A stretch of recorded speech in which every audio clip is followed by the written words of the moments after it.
we'll give the dish on it. But the amazing thing is, yes, we know, everybody saw it coming, that Chris Evans was going to be playing Captain America again, but not as the main character, not as the lead. Good Lord, at least not in the first one. But yeah, it looks like we're getting Captain America versus RDJ yet again. It's another civil war, and it may point to the idea of the MCU having failed utterly and gone away. On the Pro Channel, we told you that Disney was doing everything in their power to get the two Chris's back.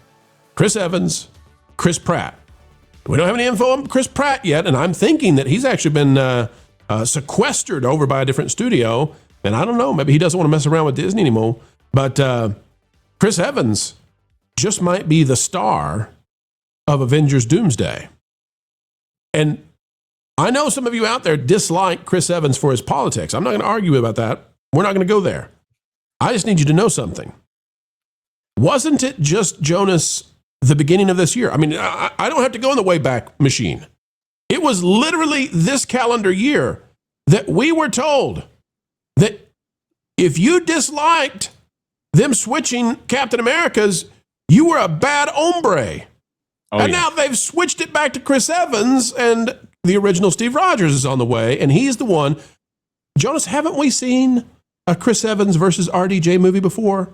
Yes, we have. Yes, we have. In fact, it was called Captain America 4, which was technically Avengers 1.5 and not really a Captain America story. Yes. They're going back. Listen, here's what this is what's amazing. And MJ, Vash, please weigh in as you see fit. Folks, what they're doing here, they can't admit to you that they failed with the MCU. They can't admit to you that they failed with the wokeification of Marvel. They can't admit to you that She-Hulk didn't work and Ironheart wasn't a great fit. They can't tell you that. But what they can do is go back to the Ike Perlmutter era and say, you know what? I think I remember when Chris Evans versus RDJ was a big, big hit. What if we did another one of those? And that's what they've proposed, and that's what it appears this, I'm still going to call it a trilogy because I think that's going to get announced next in 2026. That's the trilogy send-off. That's the start-off. That's the kickoff. Chris Evans versus RDJ. Panel, your thoughts on this? It's a major, massive story that is just breaking today. Your thoughts on it and what's on our way. How does it especially affect the parks, like Avengers Campus, for example? Well, I'm not surprised at all to hear this news because I think it was last year around this time that we heard that they were bringing Chris Evans back, even though the Captain America 4 film hadn't actually premiered, that being with Anthony Mackie. And we were actually a little bit, I think it was dismayed almost by it because it was almost like they were giving up on this new version of Captain America before he had even debuted in his own film. It was kind of very interesting right there. But now we're hearing, okay, they're bringing him back. And look, this is what you have to do. Bob Chapek knew this very, very well. He understood what sold. He understood what was marketable. He understood what people wanted to see.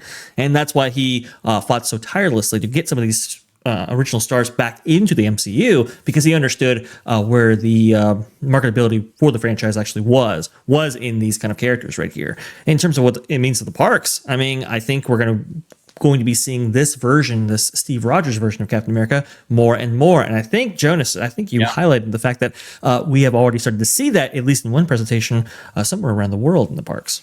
Right. And just so everyone's aware, they've been using Captain Falcon, Captain America, on the cruise ships and in the parks as much as possible. And now Disneyland Paris is premiering a new drone show, which the drone shows over there are fantastic. No complaints about that. But it does feature a melanin deficient Steve Rogers style Captain America over there. This is something where Chris Evans said he was coming back to play Captain America, and then it was denied. Why? Correct. Because before Captain America Brave New World came out, they had already announced that Chris Evans was coming back. So cutting the legs out from under that Captain America even before it came out, other than the fact that the Falcon and the Winter Soldier also cuts the legs out from that Captain America as well. So they were already doing reboots on reboots. They were saying, oh, well, you don't have to acknowledge the events of Falcon in the Winter Soldier in order to watch this movie. There was literally one character that appeared in that movie that was from Falcon in the Winter Soldier, or that mattered in Falcon and the Winter Soldier.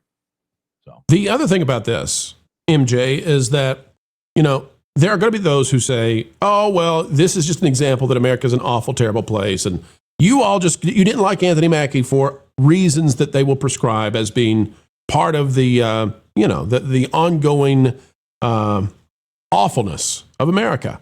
But MJ, I look at this and I say that's clearly not true. And you tell me if you disagree or if I'm right on this. But the way I view this is people would love to have Storm.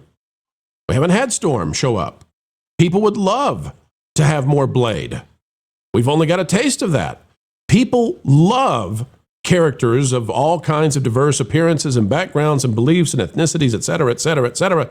What people clearly don't like is when you lazily and sloppily take characters that already exist and say, you know what? What if we swap them out with somebody else and keep the iconography, and that way we'll just click our little checkbox on the diversity box and keep on going? That, I think, has been rejected, and whatever this Kevin Feige attempt has been, I think is out. What are your thoughts, MJ? Is that what this is about, or is it something deeper, more important? What do you think? No, I agree with you. I don't like when they swap it out, leave things the way they are. I mean, America, the whole world actually really enjoyed Captain America when it first came out. I'm not too crazy about those films, to be honest. I mean, I probably saw them a couple times, but Chris Evans is Captain America. Sorry. I mean, like you said, when we go to Universal, we love taking pictures with I forget her name, Storm, the girl. And, we love original characters. There's no need to switch it out. America really needs to calm down with the drama. There was one movie that we recently saw. It's not that new. It was a beetle, some kind of bug. And they were tapping Blue into Beetle.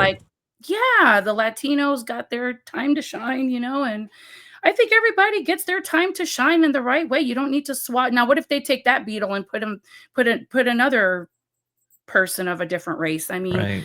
It's just silly. I think people just need to calm down. It has nothing to do with racism. We really like original characters. Keep them original. Stop swapping them out. And, it just gives more people to bicker. We don't need to be bickering. We already have so much other stuff going on. We called this. However, what does surprise so many out there, and I'll admit even me on this one, is I thought that they would give us Chris Evans at the very end, a la Luke Skywalker.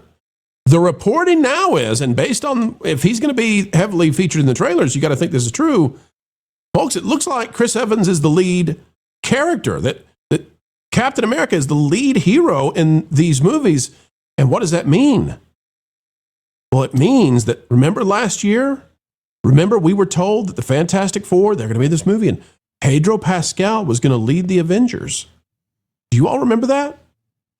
What this means is, I believe the screen time for Pedro just dropped so low, you might blink and miss him in this next movie. And I think, go ahead. Yeah, with the number of people they have in this film, I think everybody divided evenly gets about 2.5 minutes tops. That's probably true. The other thing you got to wonder about, if they're going to bring back Chris Evans, and if he's going to play Captain America, and if this is a trilogy that ends the MCU, right? Are they going to abandon the MCU as Kevin Feige had envisioned it? Like, what is it that we're going towards now if it's not She-Hulk and Young Avengers, and if it's not, Wanda and all her kids and witches everywhere? What is this that we're going towards? I think they've already pivoted already, right? They've seen the marketability of some of these other characters and some of these other things that they wanted to incorporate into the MCU, and it just isn't marketable. This is why we're playing some B-roll right now of this Infinity Defense attraction that will be coming to Avengers Campus, something in the realm of $400 million, I would suspect. And this has been long awaited by fans for this particular area of Disney California Adventure at Disneyland Resort. And it's supposed to feature all kinds of characters from all over the multiverse. And what's really going to be interesting is what characters they choose to focus on in this particular attraction, because it might give you an idea of who they feel is the most marketable, who they feel is the most successful, and in what areas they're going to really hone in on when it comes to the extended Marvel universe and what they want to pull from, what they want to incorporate going forward. I think it's just I think Kevin Feige's seeing the writing on the wall here, and he's like, look, we have to restart this franchise. We have to restart these billion-dollar hits, and the only way we can do that is really with star power. Is it fair to say that the last 3 phases have been total failures as opposed to the gargantuan successes of the first 3? Is that we're now in a situation where half of Marvel's timeline is a total failure, in my opinion, versus the first half? Like, we're at the tipping point. They either reverse this now or it's over, I believe. Well, it's so what the MCU kicks off in 2008 and has a good run until 2019. Is that right?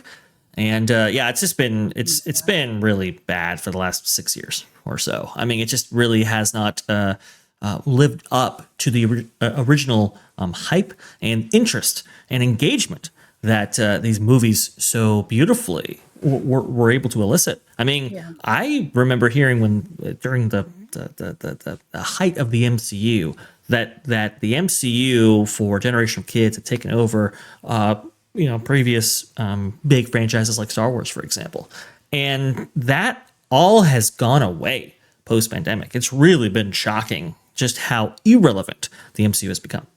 Now, Vash, you're right on the chronology. I hadn't thought about this, but it's amazing if you think chronologically.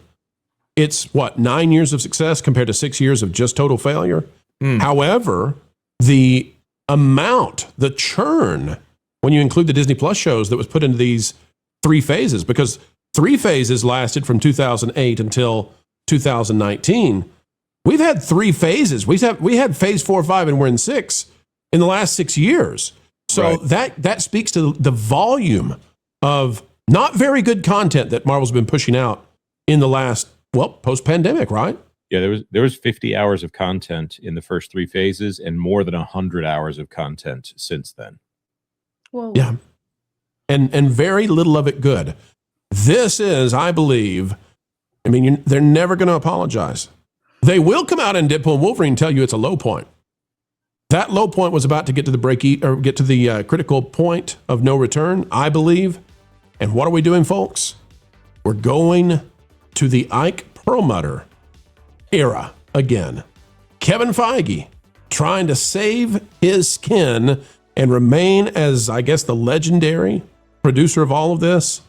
He was about to be the king of big misses, but we'll see. We'll see if he can turn things around. I think he's got a trilogy to do so. Thanks for watching That Park Plays News. For more information, consider checking out www.thatparkplace.com. And don't forget to subscribe, share, like, and send this out on your favorite social media accounts.